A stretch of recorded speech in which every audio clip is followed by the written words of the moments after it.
So there are my NFC tiers. Let's get to our guest, Gary Myers, New York Times best-selling author, sports columnist as well, covering the NFL for 45-plus years. Gary, how are you this morning? Exciting times in New York. Jason, how you doing? Way to go out on the limb by putting the 49ers and the Eagles at the top. Yeah, very risky of me, Gary, certainly. Let's start with the big news in New York today. Saquon Barkley and the Giants come to an agreement, a unique agreement, where he gets about a $900,000 pay bump and some money up front. What's the mood like for Big Blue and Giants fans in New York right now? Well, I think the Giants bought themselves out of a very uncomfortable situation by not having to deal with this all during training camp. I mean, the questions every day would have been about Saquon Barkley. Is he going to show up for the season openers? Is he going to sit out part of the season? And by putting together a $900,000 incentive package that satisfied Barkley that he was getting more than just a franchise tag. Now, keep in mind, he's got to do better in each category that he did last year in terms of rushing yards, receiving number of catches and touchdowns, but it's all attainable. So he's betting on himself a little bit there that he'll make another $900,000. And I think the Giants were happy to do this to just avoid, having this distraction all throughout training camp and continuing the good vibes that they established last year by making the playoffs and winning a playoff game. Yeah, it felt like the Jets did a similar thing with Quinnen Williams recently, right before Hard Knocks. Right. Just get the deal done. We don't need you New York media guys badgering us. I do want to ask, though, Xavier McKinney of the Giants had some comments about how, listen, we would understand if Saquon Barkley sat out. We totally get it. We're with him. It seems like the locker room likes Barkley. This is a tough one, Gary, but would you say this is a Barkley locker room or a Daniel Jones one? Jones has been there a while, and he finally had a good season. Numbers were not great, but he just didn't turn the ball over. Who would you say is the leader of this team?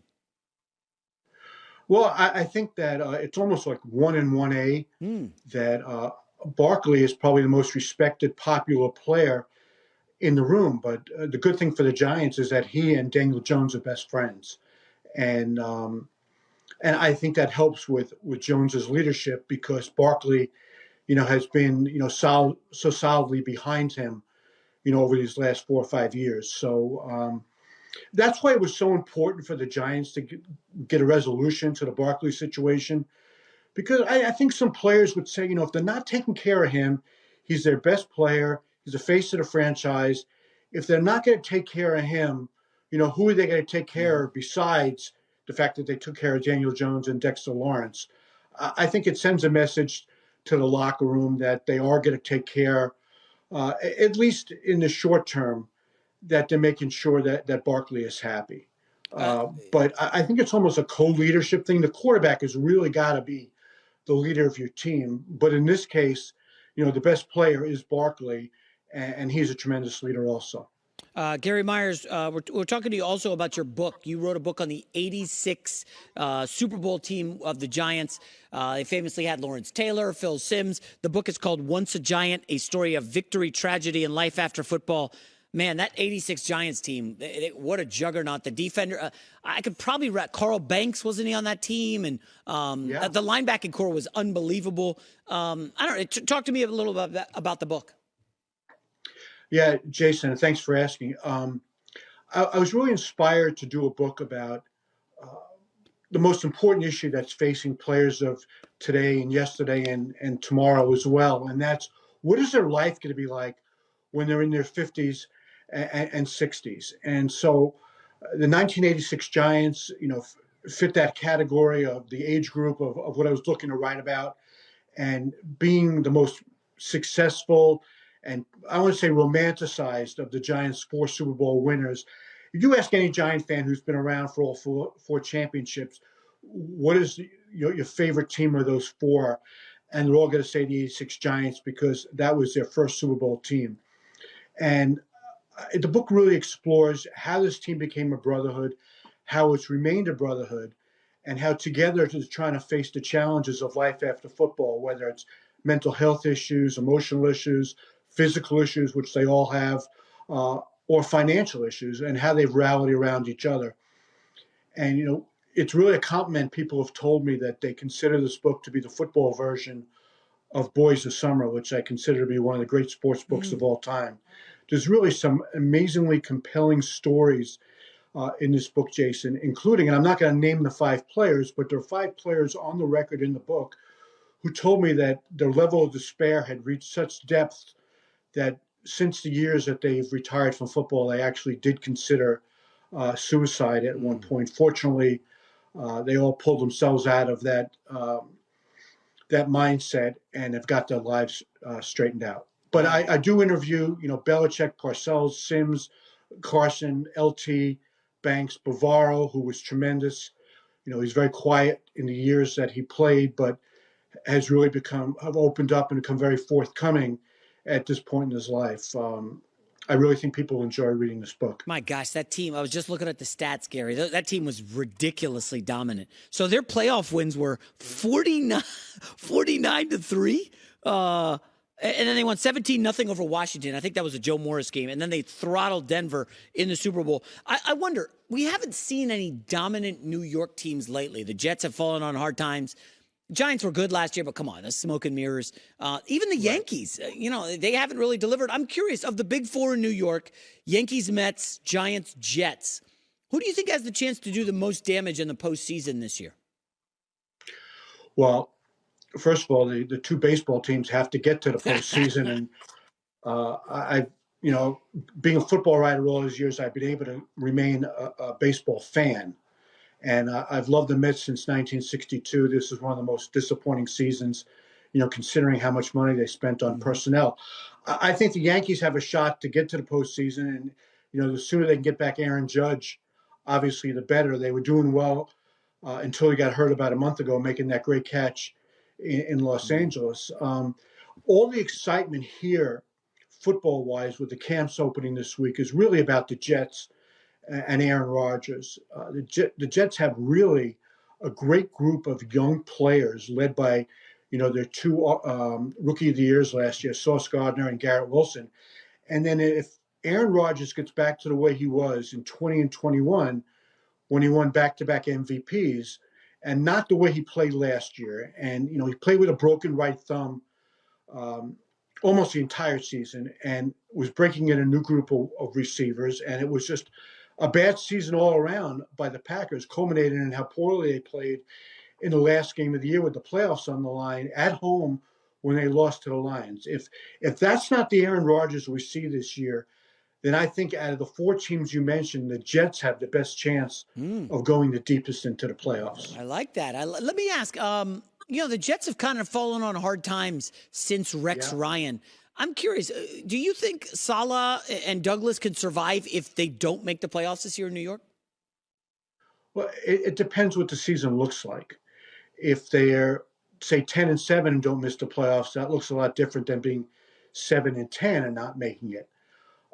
So I think there is some pressure on, especially the coach, to win this year. They have Hard Knocks coming in. Maybe we're going to talk about that a little bit.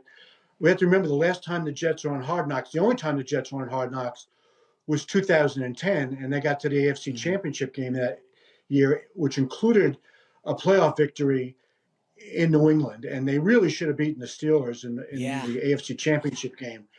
It's been over a decade since that's the last time the Jets were even in the playoffs. So I do think Jet fans, they're tired of the turnover. It seems every 2 years they have every 3 years they have a new coach. I do like Robert Saleh. He finally has a quarterback. They've built up the roster around Aaron Rodgers. And I would really be surprised if the Jets don't make the playoffs this year. But it all depends. Can the offensive line keep Rodgers healthy? And can he do for the Jets what Tom Brady did for the Bucs? I'm not even going to, put it in the Matt Stafford category because he was a younger player. But I think Brady and Rodgers at the same point in their career when they made that switch of teams.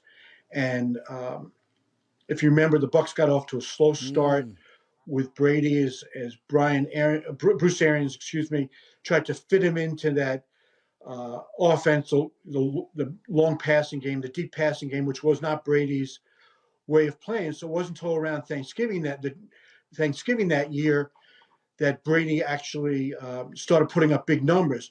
Here in New York, Saleh brought in Nate Hackett, who was Aaron's offensive coordinator. The two most recent years, he won the MVP. Brought in Alan Lazard, Randall Cobb, really making sure that Rodgers is as comfortable as possible when the season starts on September 11th, the Monday night game against Buffalo. So I think they're giving Aaron Rodgers every opportunity to hit the ground running this year when the regular season starts. And finally, Gary Myers, can you give us a breakout star prediction on Hard Knocks from the Jets? Anybody, offense, defense, someone with some personality, maybe a coach, anyone. Well, I think people are going to be kind of enamored with Sauce Gardner, only because he has a great nickname. He's got a lot of personality. He started off camp, and I'm sure this will already be on Hard Knocks, by giving Rodgers a big necklace like he wears. He's not as outspoken as people think, but I think he's got a ton of personality, and the players really like him. I also think that Quinnen Williams might be the surprise breakout star. Just got the big contract, which I think will give him a lot of confidence to become even more of a team leader. By far the best player on their defense, and maybe a top 10 player in the league. So what I'm really curious to see, Jason, is how much time Rodgers gives the crew from Hard Knocks, whether he's going to cooperate with them or just do the bare minimum. Yeah. Because Rodgers really is a fascinating guy off the field with all that stuff that he's into. So whether he's going to show that side of him or not, I think is going to be a really fascinating story. Yeah. As the summer goes on. Can't wait. Gary Myers, the author of Once a Giant, A Story of Victory, Tragedy, and Life After Football. Congrats on the book, Gary, and enjoy Hard Knocks. Yeah, so if I can just tell you, the book comes out September 12th. Anybody who's interested, go to Amazon or any of those online sites. And I appreciate you having me on. And it's going to be a fun summer around here in New York. Yeah, thanks a lot, Gary. Congrats. Take care. Hi, everybody. Thanks for watching. Subscribe here to get the latest from the show. Also, be sure to check out more of the best clips from The Herd or go watch a few segments from other shows on FS1.